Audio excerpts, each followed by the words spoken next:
Are you struggling for consistency in your sim racing? Does your iRating look like a roller coaster? If so, we have good news for you. The way to get more consistent is to first understand what you're doing differently than the professionals. And VRS is the answer. With our competitive subscription, you will have the telemetry, setups, tutorials, and everything else you need to fully analyze your driving. Our data packs and the ability to compare your driving with the best in the world will show you exactly where to adjust your inputs, change your driving line, and shave seconds off of your lap times. And our powerful and precise Direct Force Pro wheelbase and precision pedals are being used by some of the world's best drivers. All these champions agree that VRS hardware is not just the best on the market, it's also priced well below the competition. So if you're looking to upgrade to direct drive and the best pedals in sim racing, VRS is your answer. If you want to get better, get faster, and make it happen sooner rather than later, you owe it to yourself to find out why so many people are switching to VRS. You'll be so glad that you did. Visit www.virtualracingschool.com and learn why the best use VRS.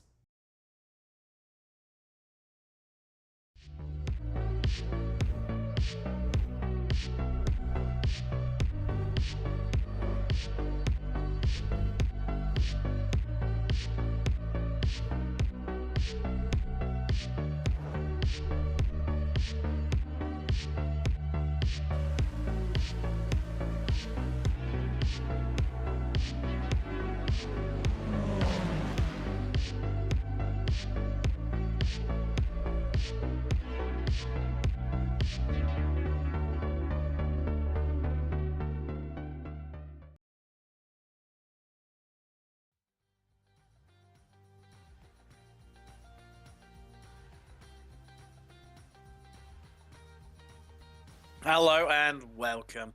It's that time of the weekend once again for the Weekend Warriors. And as always, we kick things off with the Formula 4s. And tonight we head across to North America for the first time this season. And we head to the mighty, the iconic, the enigmatic Canadian Tire Mosport Park, or Mosport as it's more commonly known. I'm Tim Coscott, Smoothly Kumo in the virtual production trailer. Charles Bashal, he's back and he will be joining me very, very shortly. Before we just run through the championship standings just to bring us up to date after completing 3 rounds so far. And in S1, it's Chris Cabanca who leads the way. So far, we've had 3 different winners from each of the rounds. Cabanca winning last time out at VAR after 2 second places, and that's why he leads on 293. Jason Green, 30 points behind in this early stage in second, with reigning champion Megan Overstreet currently lying a further, nearly 30 points behind Green in third. Michael McConnell, after rising up in Spec 1, is fourth. Then it's Jason Zerbs, Hamada, Alessandrini, Lasky, and Soto to round out your top 10. Let's now head across into Spec 2, and Benjamin Harris leads the way there. Of course, winner of the first round at Rennsport. But much slimmer margin here, only 19 points. The difference between himself and Paul Stevens, the high-flying Brit newcomer to the championship, in second. Chris Montgomery lies in third, then it's Stano, Fernandez, only 2 points separating them. Saunders, 1 point behind in sixth. 2 points behind him lies Jesse Bottas. Then it's tight just again behind him with Bosgood and Verbruge separated by 2 points, but then Kian Palmer behind on 52 and rounding out the top 10 there. Now across into Masters, where what a category this has been this season. We have third overall at VIR and Rennsport, rounds 3 and 1 respectively for our drivers, and Antonio Reis leads the way there, having won the opening 2 rounds. Jorgmani, you won last time out at VIR, lies in second. Bit of a gap to him than Andy Gassius, who's been strong but consistent so far this season. Tom Laurie in fourth, then it's John Toms, Coffey, Murakami, Walbolt, Brewster and Love to round out your top 10 there. Charles, qualifying just ongoing now, but just before we got live, we were talking about this place and we sort of likened it to the North American version of what Imola is to Europe and what Suzuka is to Asia. Yeah, Tim. It's absolutely just a very technical track. You have to be very precise on the lines. You know, there's trouble spots that we'll be talking about later, but it's just one of those that you just need to log laps. You need to get a rhythm here to be successful. And even after you think you've logged all the laps you need, there's still going to be spots where it's just going to catch you. And so, yeah. What you say about those stretch spots, because I think it's probably a good time as we run on board with Jason Green to talk about one of them we're just about to come up to. That pit entry, but also the pit exit you were mentioning about before the show. Yeah, the pit entry and pit exit are basically right off the racing line, and it's just you have to be very aware as the cars come out of the pits, because you're trying to flare out here for turn 2 to get this entry opened up for this corner. And if there's cars coming out of the pits, you're just going to end up colliding with each other. But yeah, we're talking about turn 2 here. It's one of those that's, as we were talking about, just very tricky, very much a throttle control. You think you can take a lot of speed in there, but then the exit just kind of closes up. And so you end up, you know, a lot of times you'll see cars off on the right-hand side, and then we're down here to 5 and 6 Moss Corner. Early on the brakes, or at least I tried to, but then you've got that really tight exit out of there. You'll see a lot of cars off on the left there. You'll see a lot of collisions with overtaking cars. And then this is really the only straightaway of any significance on the track, the run down into the final S's to get you back to the end of the lap. So this is your max speed. This is the drafting point of the track. This is where you can make passes if you've got the overtake speed. And so we get down here the S's, and you're kind of slowing down and lowering your gears. And then there's the pit entry that you have to be very careful of. And then that last tight 90-degree corner to get you back to the start-finish line. It's just, like I said, it's a really fun track once you get used to driving it. But it's still just one of those that you have to be on the game from start to finish. It is. It's such a treacherous circuit, isn't it? And it'll be interesting to see how drivers get on tonight. We've got some qualifying. DJ Alessandrini leads the way with 125.7 and 6 attempts clear. That is a astonishing margin by Weekend Warriors standards, whether it be Formula 4s, SRFs, or even the Vs that probably are broadcasted here on Apex Racing TV. But you can tell that is a real mark in the sand there from the young American. Green in second, Kabanka has, Moss Corner, one of those treacherous ones. And yeah, again, claiming another victim. Of course, this corner designed essentially by Sterling Moss, and that's where it got its name, as there's Richard Coffey off at turn 2. And for me, Charles, coming up to Moss, it's the corner before it, that swooping left-hander. I love it. You can really get, the compression, the car to work in your favour, but then it's so treacherous on the brakes when you have to leave it as late as you dare. But the car, you're coming up in elevation, the car's getting lighter too, which makes it all the more trickier for braking. I think these cold tyres on those opening laps of the race could well be the most challenging, and we could see some, dare I say, some big names fall by the wayside, and it's such a narrow point on the track that it can cause a big accident too. Absolutely, yeah. It's turn 2, turn 5, like I said. Yeah, you get into that turn, sweeping left-handers, downhill compression at the bottom. Then you come back up to inner Moss Corner. As you said, car gets light. You're trying to brake, slow the car down, downshift, whatever you got to do. Put your feet down on the concrete. Anything you can do to get the car stopped. And still, it's just one of those that there's going to be, there's so much, chances for drama there. Because there are going to be some people that are better at handling it than others, and it doesn't surprise me that the gaps are as big as they are between some of these, because, like I said, it's unless you're actively driving this track a lot, it's not something that you can pick up over the course of a couple hours of practice, as we saw another victim of Moss Corner. Stevie Ray just heading up into 7th there, top of the Masters. In fact, we've got the top 4 altogether in 7th, 8th, 9th, and 10th respectively. In terms of Spec 2, Jesse Bottas leads the way there. I see from the chat, from the timing sheets as well, missing one of our normal front runners, not just in Masters, but in the field overall. Antonio Race saying that he's rudely decided to watch the F1 instead of joining us here on track. But he'll be back next week. Good to see him back, and well, trying to maintain that strong winning ways that he's had so far to the start of the season with no Yogmani either from the top of the championship. That's looking good for him to hold on to that one. That is for sure. So we're heading into the last. Go on, Charles. Sorry, I was just going to say, I was just looking. The top 3 in the Masters class are not in the race today. So you got Jim Brewster leading that, who is a very good Masters driver himself. Was on the podium of the championship last season. So was indeed. So not good to see him up there. Not just in the Formula 4s, but also in the SRFs too. There you go. We'll see later on where we head to, well, a new circuit for me, Sandown in Australia. 2 poles apart in terms of race meetings. Couldn't really get much further away from one another in terms of race calendar, but it's the beauty of sim racing, isn't it? That's the beauty of it. A little bit of change around. So as you mentioned, Brewster heading to the top of Masters into 7th. Overstreet popping into 2nd. Still chipping away a bit at Alessandrini's lead, but still near as damn it.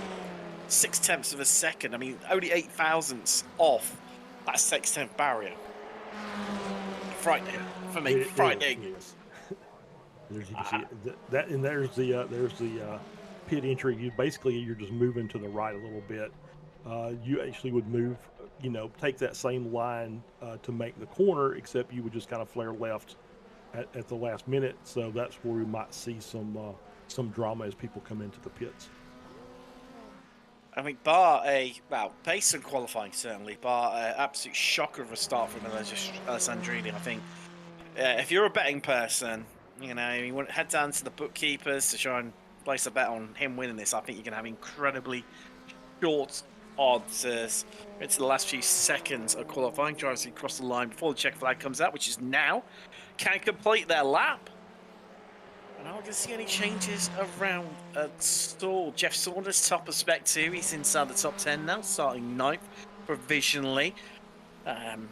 Bottas just losing that top of Spec 2 qualifying status. That really means too much, other than bragging rights. Yet set time is John Toms, the Canadian. Hopefully we have him join us because it's his home race and he's our lone Canadian in the field. So got to see him do well, Absolutely not to, bragging rights. It's got to be done.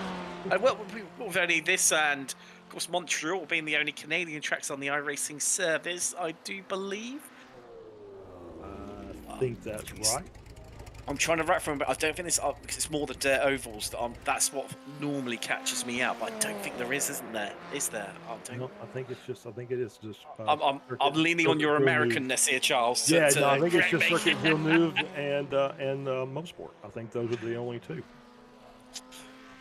This track, of course, it's remained unchanged since its inception, all the way back in 1961. Can't see about too many tracks. Yeah, the track itself, as far as the layout, hasn't changed. I was watching the IMSA race earlier this season from there, and it's time for a rescan. They've added a lot of extra concrete in some pretty necessary areas, as we were talking about the outside of turn 2, and then I think around Moss Corner as well. So maybe that would be an improvement, and that would definitely help. But once again, first time here. And we've got our off-track friction modeling has been changed. So maybe there's a few more cars that can be saved from just basically gliding across the grass into the wall out of turn 2. That's a really good point. It's the first time I've done commentary here since the changes to the off-track physics. So, yeah, it's going to be fascinating to see how it plays out. But that is the end of qualifying. As we transition across into the race session now, we can take you through your grid. Here they are. DJ Alessandrini, commanding pole position for him. He starts alongside Megan Overstreet on the front row. Jason Green and championship leader in S1, Christian Kabanka, make up row 2, with Jim Brewster in the end, slossing it into P5, putting the proverbial cat amongst the pigeons there. He's on the 3rd row with Thomas Renders. Michael McConnell shares row 4, with Stevie Ray, so his organizer. in an All-American row. Third one, in fact, inside that top 10. With Jeff Saunders, top qualifier in Spec 2, next to Michael Nelson. Alan Bradshaw has Jesse Bottas of the company, who Bottas left much of qualifying in Spec 2. There's an all Spec 2 row with Paul Stevens and Carter. Then Jacobson and Walbolt make up row 8 even. Tim Stainer and Richard Coffey are row 9. Flip Fernandez and Kai Brendel are running at your top 20 and row 10 of the field. With John Toms, if he chooses to join us, being the only Canadian in the field, well, last car to take to the track. We'll see as everyone lining up behind the Porsche 9 safety car. We're going to have a full fat formation lap here today. Makes a bit of a change. Normally start along the back straight away, but we've got it all here. Let's have a bit of mention to our sponsor for this series, PDA, or Precision Data Analytics. Give them their full name. Now, Ray Phillips has over 30 years of experience in motorsport, has raced open wheel cars for most of that 20 years. He has now found a new passion, helping others go faster and perfect their craft. They can fulfill the role of a data engineer and a race engineer, but also as a driver coach, while helping drivers get the most out of data and video systems. Now, Ray was a data engineer and driver coach for a 2019 championship-winning Ferrari Challenge team. Now, PDA also sells a wide range of data and video equipment that can help everyone from a high-performance driver education driver to a professional driver, or even a race team with multiple cars and drivers. Now, no matter what you choose, customers get the information they need to go faster and have a good time on track. PDA doesn't just help out in the real world, but can also help sim racers and high performers driver education drivers go faster while staying within the limits. And you can find out more about Precision Driving Analytics by heading across to precisiondrivinganalytics.com. Well, just build up the anticipation now, really, isn't it, Charles? And be interested to see strategy-wise, who pulls what here. As we see track temperatures there, 74 degrees Fahrenheit. That's low 20s in Celsius, so nice and cool. But then, you know, at the end of the day, it is October and we are in Canada. And I don't know about you, Charles, but from my side, those clouds are looking very overcast. And if we were to have rain, I think it'd be looming. Yeah, not quite ready for the rain yet, but does look ominous out here. And that will keep the track obviously a little bit cooler during the race, as we already see a car. Charles, that's Thomas Renders. Wow. Did he come back on? No, he towed. Oh. It looked like he just straight lined the corner. Hardware failure, maybe? That would have been my first thought. Oh, pulled off. Maybe a delivery driver at the door with some new VRS, either hardware, pedals or drive units, and he's too excited. That's right. Could be that also. You just never know. But yeah, just pulled off, towed back to the pits. He'll wait on his tow. He'll probably lose at least a lap. That's one of our front. It's disgusting. Yeah. I mean, John Thompson didn't make the start, so it's not like he's joining us. It's down to 20, which is still not a small field when all's said and done. Right. We're down to 19 now, and well, I think not far away from starting them, but that does allow. I'm trying to think. So everyone who's on the left side of the grid to shuffle up one and gain a place. Yeah, I think as we were talking before that happened, I think what I was going to say was they just need to find single file as quickly as they can. That'll be the easiest way to survive lap one here. Well, let's get ready to go racing, folks, from Mosport as we are green and we are away. And I'm not sure, Charles, if Overstreet was first across the line there and might incur a penalty because Alessandrini looked to be just behind the young American racer there. But as we follow down into turn 2, Overstreet skating and oversteering and slipping and sliding our way through there. And now making our way through Quebec for the first time this evening. Jason Green, not the best starts. We're just on board with Jim Brewster. He's to our right, but on our left, look at that. Fast starting Stevie Ray up 3 places. Not as good as Richard Coffey, though. He's up 7 somehow into 11th. Yeah, that's obviously a fantastic start for Coffey.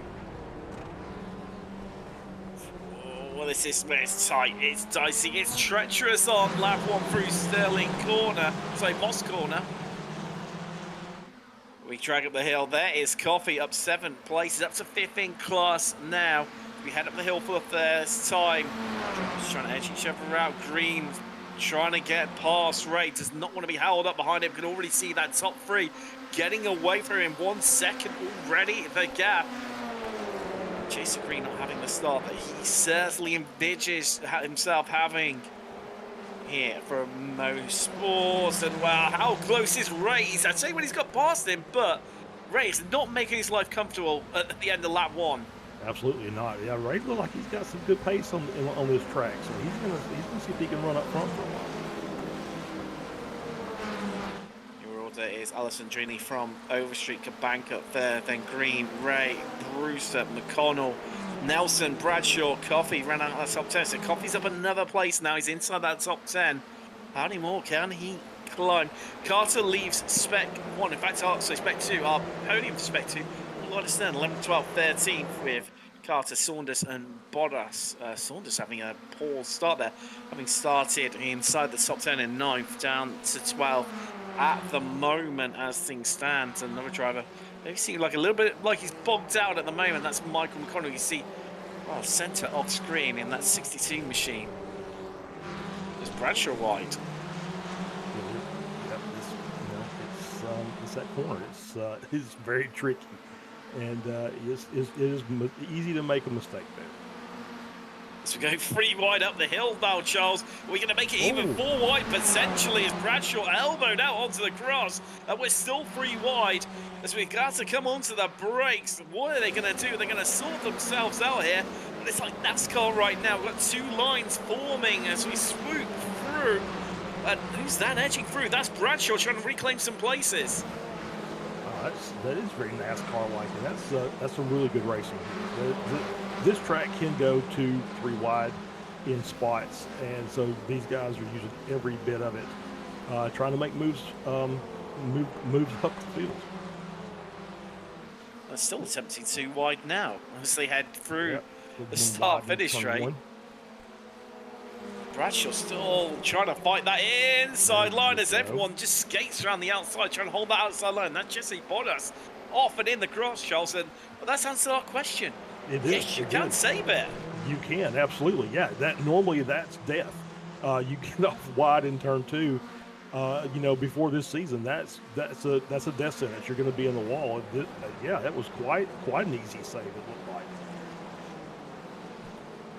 Just keep you up to date. I'll tell you what, Richard Coffey's up another place. That's 9 places now, into 9th.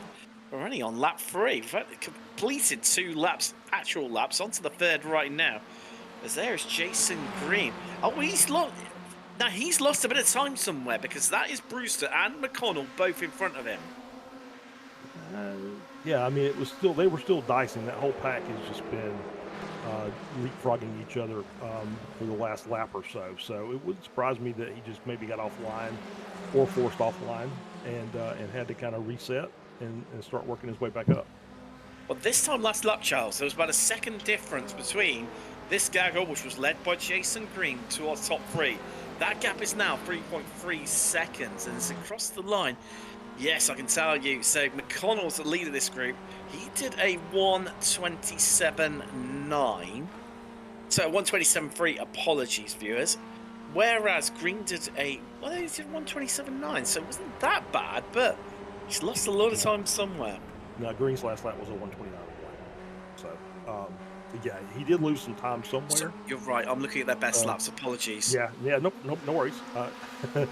So yeah, it's he did lose some time somewhere. Like I said, it's really easy to just kind of get offline here, either by yourself or with help. Once you put a wheel off in the grass, it will slow you down now, as we saw earlier. So you kind of have to, like I said, get it back on the gray and kind of reset and start working forward again. It's all changed yet again in this midfield as Brewster trying to take charge of the proceedings once again alongside McConnell, who's on driver's right. Green having a bit of a look, trying to identify which is the faster. The two lines through here. They try to follow them through, but they're still side by side. Brewster versus McConnell through the S's. As we dive down into whites, they're still side by side. And well, also we held up, but here comes Green to try and make it through what it costs the start-finish line. But this is Green going to leapfrog the pair of them. They're still going to try and make it 3 wide, Charles. How are they managing this? And they're still going 3 wide yet again. Amazing stuff here from Mosport. Wow. Great driving. Yeah, it gave everybody space. There was plenty of room. Ooh, as we see a little bobble there by Stevie. So, yeah, plenty of room to race, and they gave everybody space. And you saw the difference between a solo versus side by side, that the solo guy was able to get up there and at his nose into that group. Well, Green now at the front of it, trying to get some fresh air between himself and the following, well, squabbling pack, I think is the only way to describe it right now. Absolute epic racing for the ages here on Apex Racing TV from the Formula Ford Weekend Warriors. Green is, well, just going to be towing everyone along up the hill. I think he's going to hold on to it, Charles, and if he can just break away and get it clear. So, I mean, that gap, with all that infighting in this group and the peloton, the gap is now 5.8 seconds to our top 3. It looks like he's going to be able to hold off, but I don't know about pulling away. It looked like all these guys are running about the same pace, more or less, a tenth or two between them. So I think he's just basically going to be the engine of the train here, and he's just going to pull everybody along. Now, whether they can make up the gap up to the top 3, I'm not sure about, but we've still got about 22 minutes of racing left, so we'll be finding out here soon. I'm sorry, 32 minutes. Well, yeah, again, all change behind him. So there is Carter, your leader in Spec 1 at 4 spots. 3 of them being in class inside that top 10. Last place inside that top 10, in fact. Brewster leading Masters, Alessandrini, of course, leading the race, and Spec 1 because of it. Saunders not far behind, though, trying to stay onto the coattails of Carter in terms of Spec 2 and position overall. Third is Paul Stevens, who's down in 14th, and Renders has come back, Charles, and he stayed on the lead lap. He's only just spotted me, come across me. Yeah, I was just looking at that. Yeah, he's up to 13th. He's still down 7 from where he started, but to have to tow at the start of the race and then jump back in, he's done a great job just to kind of work his picking ways up through the field. Obviously running with some great pace, now up to 12th. Just got by Bradshaw, so he's running well. We've only lost 1 driver. We lost Jacobson about 3 laps ago. So a really, really strong start for this entire field, because this could have been tragic at the start. But everybody's been racing really close, but really clean. It's been fun to watch, and there's still battles all over the track. There is. It's hard to know. Like, normally, it's a large breakaway group, but what's fascinating to see is that this best of the rest group that we're witnessing right now, how they're just constantly chopping and changing. We're seeing great battles like we're seeing on screen right now. There's Coffee trying to fight off the advances of Ray. Just well, yeah, as we saw with that battle with Green, Brewster, Nelson, that group where they were basically side by side, 3 wide, coming through the S's. That this track does is one of the features of this track. It switches back quite a few times, so you can run. You'll be on the outside for 1 corner, but as long as you just kind of stay in it and maintain your line, running on the outside, you may get the inside on the next corner. It may help you out. Constantly evolves this, doesn't it? It's absolutely fascinating. It's like it's not 3D, it's almost 4D, the way that this is so full of shapes and dimensions, this race. Watching play out here live, Alessandrini just about starting to open up a little bit of gap now over Kabanka in second. 8/10 is the gap. I've been kind of tracking it the last couple of laps that he really hasn't pulled away. You know, with his quality time, you would think, oh, okay, this guy's going to be 5 seconds ahead. You know, be a Marco Pinero type race. But it hasn't quite shown to be that yet. These two, Kabanka and Overstreet, are just kind of hanging back in there, and they're getting this draft. They come out of Moss Corner to get down this long straight, and they'll, you know, stretch out a little bit and tighten back up because of the toe. Well, you say that, Charles.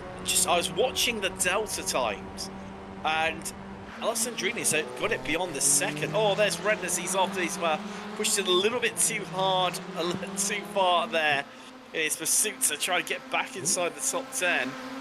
But jumped to second place. I thought that might happen, but Alessandrini breaking that draft, and where it happened was we saw it when we were on board with Overstreet. Kabanka just got really, really loose coming into Moss on that break that I spoke about in qualifying. And I think that's what just allowed Alessandrini just to eke out that last couple of attempts that he needed to break the draft from this following group. But what can Overstreet do in reply? Well, lose a temp. He threw turn one, and there is Ray into the pits early on, as he always seems to do. But descend down to, well, I assume it's going to be the back of the pack. Brendel and Tim Steno well off the pace today, but I think they're going to fall behind us. Ooh, we've got a replay. This is what happens to Thomas Renders, Charles. Tries to get past Bradshaw, maybe, and pushing a bit too hard. No, just kind of locked the tires up and just went straight on. Was able to catch it over there and continue on, but lost a couple of seconds to Bradshaw in front. Well, I saw out the corner of my eye, Bradshaw was having his own slight little bit of a moment in front of him. But I do wonder, it's that perennial target fixation that you have where you have a mistake out of sympathy for the car in front of you, where you're sort of half following their lines a bit, as well as Philip Fernandez off the American 317 machine dropped behind Bottas because of it, and Brendel not too far behind. But it's been... Yeah, I think you may be right there. That does happen quite frequently. But we can base justify to that one, can't we? You know, and clarify that. Yes, I saw a lot of it yesterday here at the T1 so yeah, it just, you know, especially with the, we're talking about that, just say, but the GTP cars, the new hypercars, saw a lot of target fixation where they were just misjudging braking points, and those cars. Who was a spin? No! Oh, he's in the wall as well. Oh. That is coffee. But I think, from my side, Netcode may have saved him there. Maybe. And all the damage that seemed to happen to his car, he lost his front nose, it'll pop back on again, at least from my side of things anyway. Here is, so Carter in front of him. Did he have his own mistake? Here we go. Let's find out what happened. Well, you spoke about these curbs on the outside, Charles, being treacherous. Yep. He dipped a wheel onto the grass there. I saw a lot of that in practice. Yeah, that's exactly what I was talking about. Just a little wide on turn one, and either the curb or the grass, or a combination of that, just upsets the car, and you end up in the opposite wall. I'm saying he's got damage.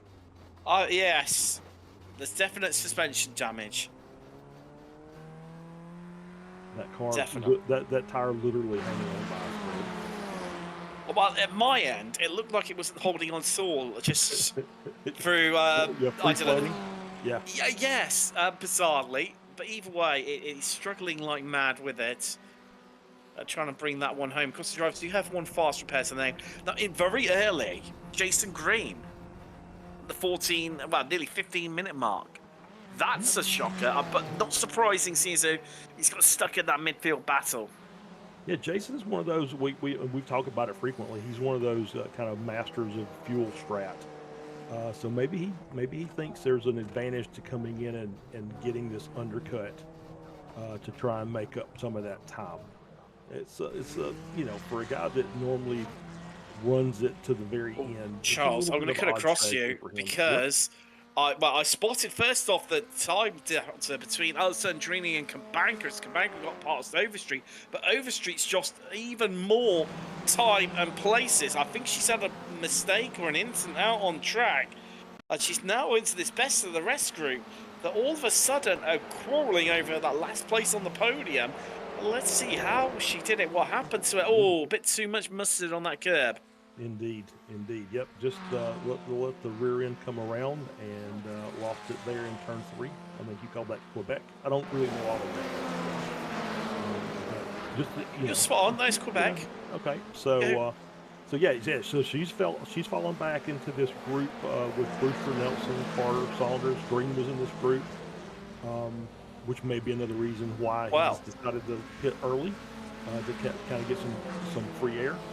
Do you think he now regrets pitting early because he would have been in this fight for the podium? Well, I'm guessing he probably thought, right, let's pit early, get out of this group, try and lay down some fast lap times to get away from this group after the round of pit stops. But then Overstreet has this mistake that brings her back into this group, and do you think he's now ruining that decision to come in so early? If it doesn't pay off, probably. So... as we see another spin, Stevie Ray coming out of the S's before the last corner. I'm not sure what that was. That's it's kind of a weird spot. Maybe he was side by side with somebody. It's the exit of the S's, Charles, and yeah. The car's really loaded up as you come through there. And quite easy, it's got the shift of weight to lose the rear of the car. Yeah, I think he maybe tried to keep that a little tighter than he needed to, and kind of lost the rear end there. Too much, a little oversteer. As we see another car, off, kind of brindle off in Moss. Sounds like somebody apologized, so there might have been some contact there. He was locked in a battle with, I think, Fernandez after his issue. I think from memory. So possibly a bit of a coming together between... Actually, I'm going to guess it's something to do with Tim Stainer because he passed him literally moments before Brendel has his issue. And, well, there you go. There's Brendel on the right-hand side of the screen. Stainer on the inside line. Yeah, there we go. Just kind of turned in on him. It's one of those that's it's easy enough to do. Just side by side in the moss is very difficult because there's really not a lot of good options for a second line there. You need to be pretty spot on with those corners. You can do it, but you lose so much time side by side through moss, even more than what you would normally do just battling on the racetrack. As we see another car that's Nelson. Well, that's gutting because he was in with the fight for the podium podium place, wasn't he? And that's dropped him right out of it. Yep, and it was one of those that just another, maybe too much throttle on the exit and kind of lost the rear end.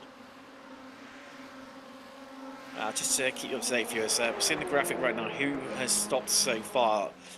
Renders is showing that he's stopped, but that's where he had to jump to the pits with that issue on the formation lap. That's looking a bit extra skaty, even by Overstreet standards. I know she likes to drift the car, but even then, it looks like it's not quite that tactic working out for her today at Mosport. So there's Green. Right, so where is he? So he's down in 16th. That's where he's come out. Bottas is into the pits now. So Green will gain another place due to that. Oh, no. That's not going to help his chances. No, absolutely not. Don't think it's quite Green's day at the office today.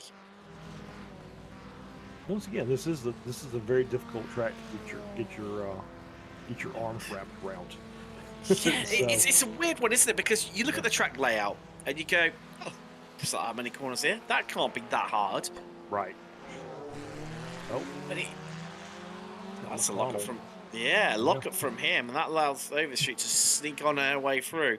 He closes off the door to cut off the advances of Brewster, but they've remained in the draft, so they'll catch back up again by the time they reach the S's. Which actually very similar to the S's and Snake at Suzuka that we mentioned about earlier on. Yeah, very similar.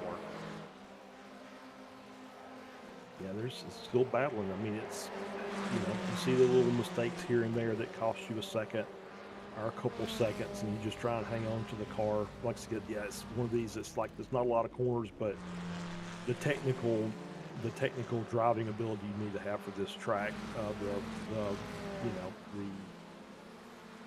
the car control, the throttle control, your speed to get these corners aligned just right. It's very hard to get like your own track. Well, that mistake we just saw, Charles, I've just been looking at it. That was Carter. And that means he's now lost the lead in Spec 2. Jeff Saunders retakes that. So, in fact, Carter's dropped 2 further places. He's come out into, well, he sorted himself out into 10th place behind Renders. Renders up into 8th now, only 2 places back from where he started. And Adam Bradshaw, he's had an eventful race so far, but he's actually up 2 spots overall, 1 in class, so still flying high. And was that last podium position in Masters for now, though. As there's Carter having a bit of a blink behind it, and also Gary Walbolt, who's 4th in Masters. As meanwhile, Masters, Brewster's just got past Nelson. It's all change. It has, yeah. Renders is up at 8, and about 2.5 seconds behind this group. Or the end of that group. Saunders is kind of no, he's about 4 seconds, so 3-4 seconds. So, you got Overstreet, Brewster, Nelson, and you've got Saunders, Renders, Carter, Bradshaw, Woolbolt, all kind of grouped together. So, obviously, Renders, running really well. He's got the chance to make up a few more spots before this race is done. Yes, and we've got, just under 18 minutes remaining here from Mosport. Plenty of time left on the clock. Well, if Stevie Ray is any indication of the fuel mileage, as we see a spin there from Carter. Nicely done by the cars to not run into him as he was getting the grass trying to get And crucially for that, Charles, he's managed to, some imagination, some way, he's managed to hold on to the 2nd place in class. He has moved outside the top 10 now to 11th. As Carter, but Yep. Fernandez is only 1.8 seconds down the road now, Charles. So that deficit is diminished demonstrably. Yeah, it has. It's one of those that if you can run a clean race, not make as few mistakes as possible, you have a chance of coming out with a good result. I was going to say, if Stevie Ray is any indication of the fuel mileage, then we're about 5 minutes or so from everybody having to pit to finish the race. We came in around the 12-minute mark. It is a circuit where you can't really. I'd imagine it's quite a bit of a challenge. Carter into the pits. But it's going to be quite a challenge to fuel save around here. Yeah, I would think so. Because there's really only, like I said, there's really only one draft zone, and that's that back stretch. You see Bradshaw off, kind of rejoining the track, nice and clean. So there's really not a lot of places. I guess you could basically lift and coast in some of the corners, but if you do, you really run the possibility of just getting ran over from behind because of the way that you have to carry the speed to things with this car. It's a momentum car on a momentum track. It should fit very nicely together, but it makes it all the more treacherous and absolutely imperative that you get it absolutely pinpoint perfect every single time. But it's all come down to this three-way fight. That last place on the podium. McConnell, Overstreet and Brewster. Are we going to see another Masters driver finish on the podium overall yet again here in the Formula Ford Weekend Warriors? Well, we don't have too long to find out. 15 minutes away from finding out exactly how this one's going to pan out. It's definitely possible. I just kind of was looking at the timing and scoring, and Allison Green is just out front. I think I was going to say cruising, but he's still running. He still set the fastest lap in the race last lap with a 1:26.2. He's clear of everybody, and so he's not really having to push that hard. He's got a 7-second gap back to Kabaka in second. Well, you said we can't be far away from pit stop time. There comes Bradshaw, Fernandez, and Staino all into pit road, Charles. So got that one about right. Inside the next 5 minutes, you said. That was about 2 minutes ago. So there we go. A few more names crossed off the list.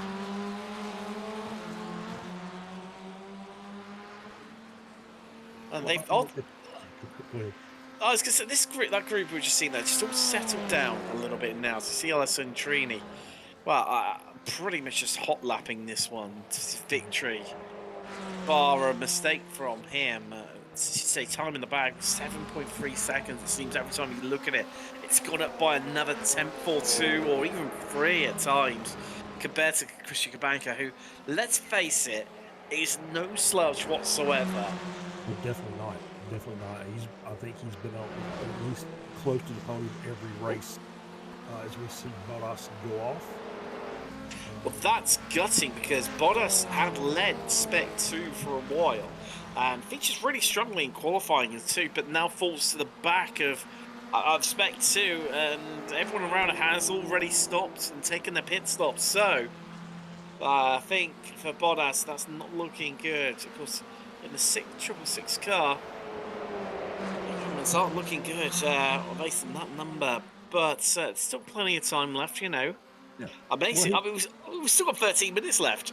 Yeah, still got 13 minutes left, and Bottas has already taken his pit stop too. So he's got a chance to, you know, the cars in front of him are 4 to 6 seconds. So just got, like I said, just got to run between the laps and see what happens, because some of the field are moving forward because some of the field are moving back because they're making mistakes. So as we see Renders. Oh, that's Saunders off. I think that's how Renders got P7. And wow, so Saunders still holding on to that lead in Spec 2. Saunders is yet to stop.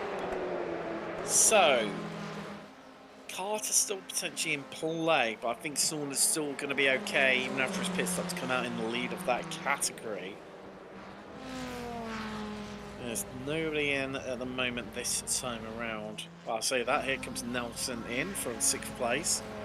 Renders follows in suit 2. Now Renders, actually, this could benefit him because he only had to do half of the formation lap and then would have assumably put a bit of extra fuel in. So when he started, when we went green, had effectively an extra lap of fuel on board.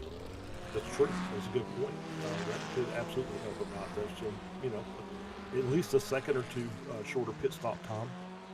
So yeah, that might really play into his favor. Pretty much everyone in outside of our top 5. Nelson, Renders, Saunders, Walpole, Brendel. So this will now tell us, will Saunders come out in the lead of Spec 2? At the moment, Renders is taking tyres. Our producers telling me in our ears.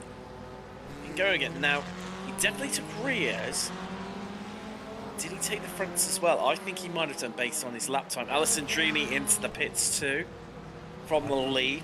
I'm going to guess that was a reset because he towed. I think his pit stop got reset as he came out of pit entry or pit exit at the start of the race. And just didn't think about it, which is possible because he's been driving like a madman since the start of the race. So yeah, he wasn't even thinking about the pit stop, but that's probably just his tires got rechecked and didn't realize it until the car was up on the jacks. McConnell, Overstreet and Brewster in as well. Bit of a lengthy stop for Alessandrini. He's still in pit row. A long stop, 19 seconds, Charles. Well, the longest stops that we've seen so far. It's quite a long time. But he's got time to play with. When he came in, he was a good 7 seconds clear of Kabanka, who was the only driver who elected to go around one more time. Oh, so this might actually come out to be a little bit closer than what we envisaged. Overstreet. Well, would it work for Jason Green? The answer to that one, Charles. Look at that. Slots out into 4th. He is 1.2 seconds behind Overstreet, though. Yep, so he's got some work left to do, but yeah, he's definitely in a position to get on the podium after that undercut. It's worked out for him quite well. Well, I thought, but no. that's Nelson in the wall, and that Yeah, it's going to ruin his chances I'm of being on gonna the guess- podium in Masters. Yeah, I think that's probably. That was close. The outside curve. I think these curves have a tendency to kick you to the opposite wall when you catch them wrong. Here comes Kubanka. Let's drive to stop. So he needs a quick stop here. Though there's Nelson into the pit, so that just fully confirms that one. But how quick is this stop going to be? There is Alessandrini. Well, he's going to take the lead, but just by how far? That is the question. About another 3 seconds left for Kubanka in pit road. While they go, he's off and running again. It's a really quick stop for him, a 15.6 second compared to 19.1. But even then, look at that, even still, 6 seconds, the advantage that Alessandrini has got over Kubanka. Yeah, he gained a little bit of time, but just not as much as we would have thought earlier. So he's only gained maybe a second and a half. Green obviously is going as hard as he can go. And that'd be a bit too hard, I think, based on that one. That would be, yeah, just wide out of turn two. That's just a sign that he's really trying to push the car. Well, we've got 8 minutes and a bit of change left over of this race, and oh, there's Bradshaw into the wall backwards. Additional tyre smoke there. There might have been Philip Fernandez having his own incident. I would say where he is on the track, I'm going to guess so. Bradshaw's jumped to the pit, so that's another one out. So, this is proving a cruel mistress, this Mosport, isn't it? In these latter stages, that is going to be Bradshaw and Nelson we've lost in the last couple of laps.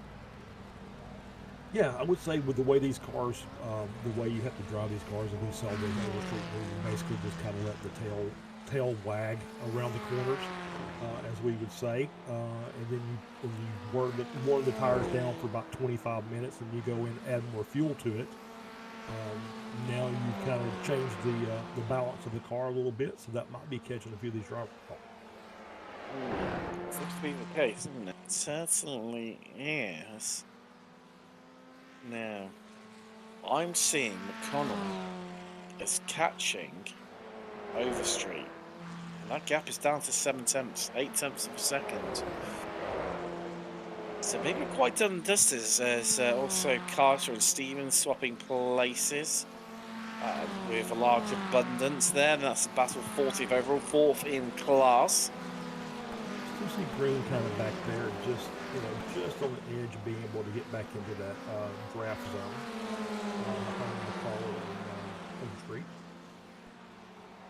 And he's done this with a heavier car compared to his competitors. He has. He has indeed, yeah. Obviously coming in and taking fuel, and so he's done a really great job. Lovely little move on Gary Walbolt there. Walbolt not changing class. Obviously, Ren's being Spec 1. Walbolt mean Masters. But Walbolt remains 3rd in class. Currently in terms of Masters, Brewster 6th. Ray 2nd in class. He's 7th overall, but it's a sizable gap of 13 seconds between 1st and 2nd. Then Walbolt is some further 10 odd seconds down on Ray. So they're well spaced out and need to bring their cars home. Talking of debuts, Kai Brendel, the newcomer to the series, coming up 8 spots into 12th, 4th in class as well. Having an absolute flyer is the German. Yeah, it's having a great run first time out. This is probably not the first track you want to see, but he's done a great job. Yeah, running P12, 4th in class. I would try and, impose, speak some superlatives about him in his native language, but I think Good is the only one. Oh, spinner in the background. I think that's 2 people caught up in it. Yeah, it was Carter and Stevens, I believe. It looked like they just locked wheels together. There goes Tim Stano, who picks up some places because of it. He's up into 4th, and now, actually, yes, that means Bottas. It's the podium inspect 2. This is how it happened. Did Carter have his own moment? Yes, he did. Inside curb, just kind of unsettled the car, and then the next guy is just okay. I don't have anywhere to go, so not much we could do with that. Paul Stevens, another victim here. Had nowhere to go. Couldn't change the lines. But you can with the higher downforce cars, or cars with any downforce. So let's be honest. Compared to these Formula 4s, you can take quite a bit of that inside curve I found in the past. You can. But you need downforce, and when you don't have it, like in these cars, it's dicing with death, isn't it? A little bit. It works out or it doesn't work out, and in that occasion, it definitely did not work out. Yeah, I mean, we saw it earlier with the 3 wide with Green on the inside. He was basically, on top of the curb, right side tires inside. Off the curbing, and they managed to make it through unscathed that time. So, but yeah, the curbs are tricky. You have to really just know how to drive them, and otherwise, it's you end up with situations like that. Well, our eagle-eyed producer Samuli is just mostly saying Overstreet is using the inside curb at turn 1 a lot. All race long, so I do wonder whether it's a little bit like the bus stop chicane at Watkins Glen, where you have to pretty much skim the wall to ride over the top of the curb. But if you get slightly to the left, then you clatter the curb and you bounce all over it. We're right on board with McConnell now. Let's watch. Oh yeah. He's fully inside. And I think, those curbs have a tendency to keep you, like I said, to the opposite side of the track. So by her going so far in, she's putting the left side tires on the curbing itself. Then I think it's actually helping her kind of rotate the car around the corner. Well, it's definitely a shorter distance. It definitely is. Certainly compared to McConnell, who's electing to drive around the outside of those curbs. A little bit surprised that maybe he hasn't elected to try and copy Overstreet, but equally, I suppose, when you're in this sort of position, it's like, do I gamble and try and copy what she's doing, or do I stick to what I know, what I feel confident at doing, and just not risk it? Right. Yes, it's mid-race or toward the end of the race is probably not the time to do your major experiments with your driving line. Obviously there's chances you can take, and that. If you're comfortable on curbs, that might be one you would think about. But if you're not, you just are better off not trying it. It strikes me a little bit as they come up onto the back of, that's Richard Coffey. He's going to move across to the right-hand side to allow these drivers to come flying through. But for McConnell now, there was a game show in the UK called Bullseye. It's based around darts, and they win prizes, and before they went through to the final round, they could either keep all the prizes they've run so far, or they could gamble them for the super prize, which is normally either a speedboat or a caravan or some awful car when you look back at it now.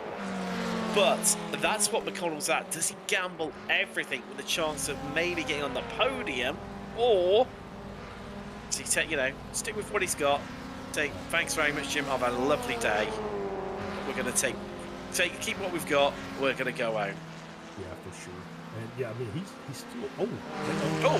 There you go. Didn't need to gamble, did he? Did he make a move to the inside, or did Overstreet just get wide there? Let's see. I think it's the latter, Charles. So we've got really good run coming through 4.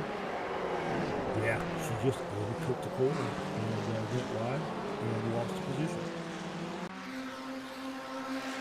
Wow. Now she's got about a lap to try and make that gap back up to get back around. Well, there's no about, Charles. When they cross the line, they're getting the white flag, which means 1 lap to go. And now all of the pressure is on Overstreet, who lies 6 tenths behind McConnell to get this one done. There is Barney, seen in the distance, waving the white flag furiously. Here we go, folks. All or nothing for that last podium place that stayed out around. Well, you guessed it. It's Moss again. That gets all 6 tenths. In fact, actually, McConnell pulling an extra 10th over Overstreet.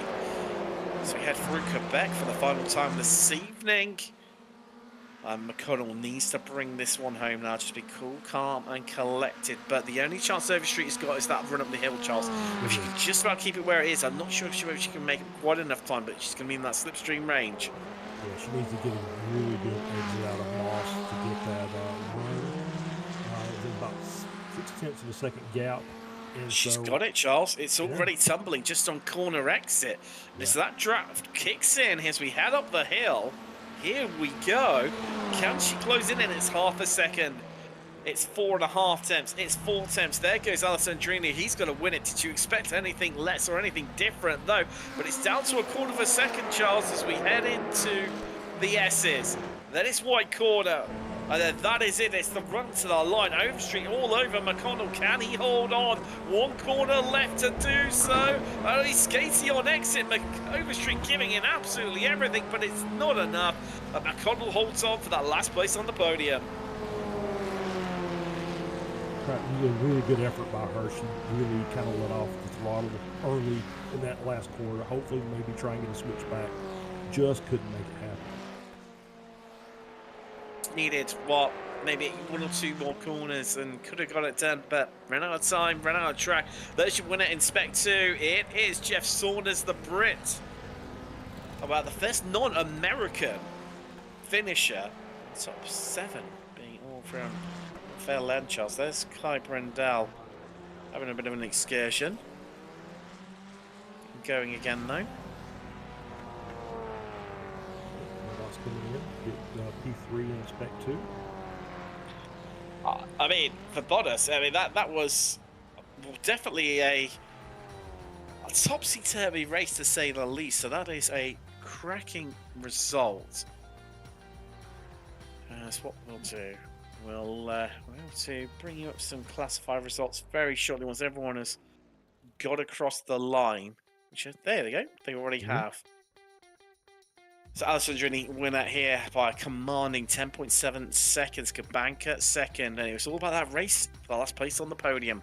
McConnell got it though over Overstreet. Jason Green, great recovery in the end, but that mistake after the pit stops cost him dearly, and he finishes 5th. Jim Brewster, your winner in Masters, with Ray second in class, 7th overall, but a sizable margin time-wise between the pair of them.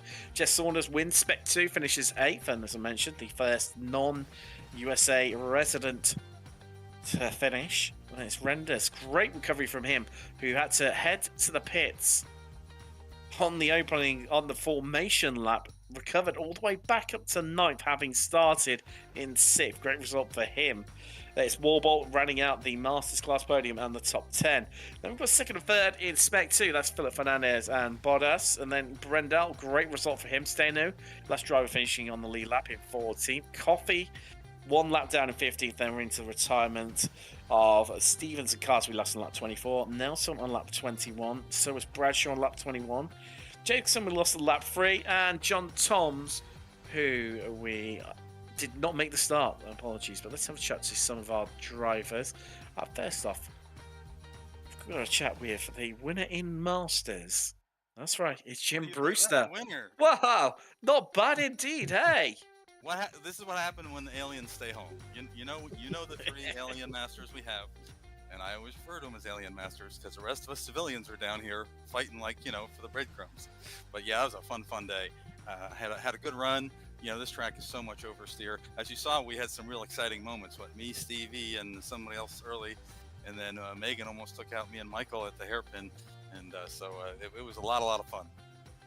Well, Jim, at one stage you were fighting for a place on the podium overall. I mean, just talk us through that. Did that actually cross your mind that was occurring in that moment in time, or? No, I'm purely a Masters driver. Those guys, I know they're going to separate. I don't know how they do the pit stops. That's where I lost them, even with the automatic gas. So I can't even explain that because I came in pretty good. I entered the pits good. Somehow exiting, they jumped me. But anyway, I just was latched onto their back end and watching where Stevie was, and Gene Michael Nelson was coming up for, he had a real strong run there for a while, and then he made a mistake. But No, I stay within class and just use those fast guys as draft, you know.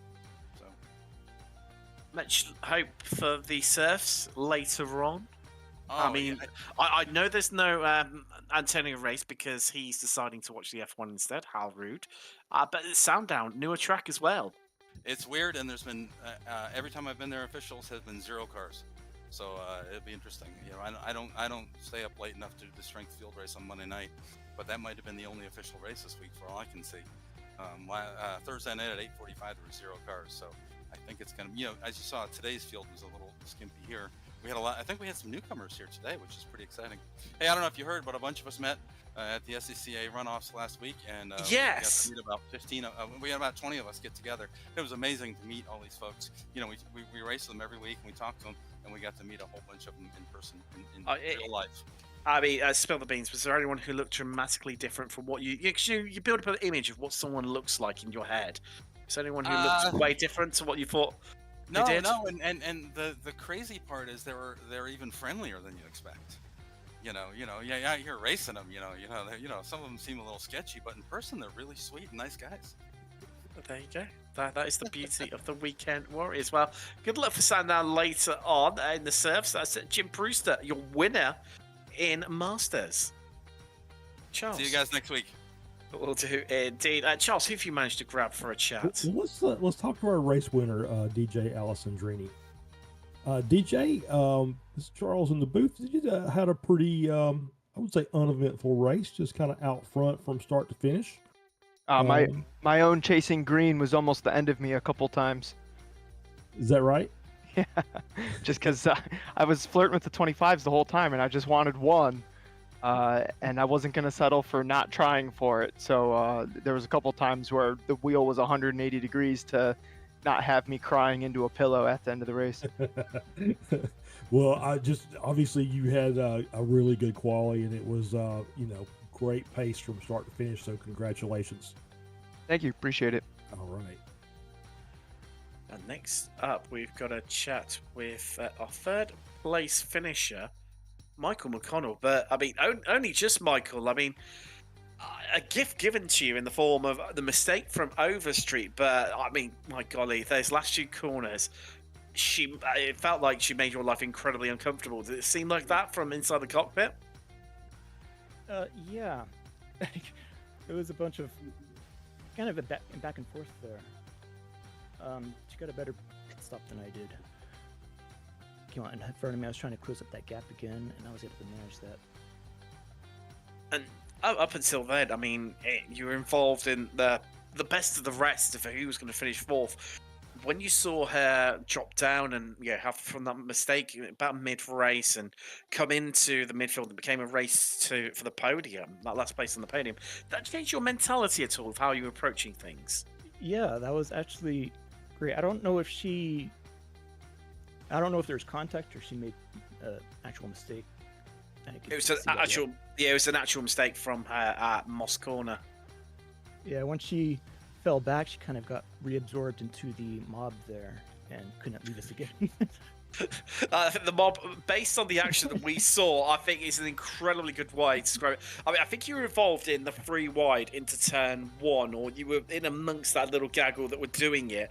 Just talk us through that, because that looked scary sat here in the commentary booth. Yeah, near the beginning of the race. Yes. I did not know what was going on. I knew that I was in the middle. I knew that somebody was to my right and I couldn't quite see them, and somebody was to my left and I could barely see them. I on the triple monitors, and they were not quite in my vision, but it's like, I don't know where we're going, but we're going to turn into this. Just pray everyone just works together and it all comes out. Well, it didn't. If you can't see them on triples, then those on singles, that's no chance of whatsoever. But I mean, absolute congratulations to you on the podium. You fancy your chances for the Surfs later on? I do not race those yet, actually. Oh no, you don't. Apologies, you don't, do you? Maybe I have to twist your arm and get involved in them, but at some stage. But I mean, even so, continue on strong vein of form. Where are we in a week's time? We are at Laguna Seca, the short trip to there. I'm looking forward to that one. I think you ran quite well there from memory last time we visited. I was not there last season. No, because I'm thinking the serves. That's why. Ignore me. I'm too much ingrained in that one. But even so, I mean, good luck for that one. We'll speak to you hopefully in a week's time. That's Michael McConnell. Yeah, thank you. Charles, do you want a quick chat? I can see we're running against the time a bit, but with Megan Overstreet quickly. Yeah, let's talk to Megan. Megan, this was a very interesting race for you. You were kind of battling up front and made a mistake and ended up in a really, really big battle right outside the top 5. Yeah, mistakes were the name of the game today. Yeah, we've been talking about it the entire day. It's a very tough track to get a handle on, and it's really easy to just make one error that just is a race ender. Oh yeah, especially with the Formula Ford, because it's just sliding around everywhere, which is a blast, but it's very dangerous. Yeah, for sure. Yeah, we could tell everybody was just kind of letting the tail hang out and try and get around the corner. But it was a fun race for us to call. It was I'm sure for the people to watch. Lots of drama from top to bottom. Mm-hmm. All right. Well, thanks, Megan, for stopping in. Thank you. I completely agree with you there. Minimal words at the end, Charles. But Short even but so, sweet. That's fine. exactly, summarised it nicely. Well, what a race it has been. Whew. Deep breath. Time to go pose for ourselves. About 40 minutes coming up on the channel. It's the double header of Weekend Warriors, as it always here is on Super Sunday on Apex Racing TV. We've had sundown in Australia for that one, but for the Formula 4s, from South Simcox, Charles Bashal and Simon Kumo, thanks very much for joining us, and we'll see you in a week's time when we head to Laguna Seca. Goodbye.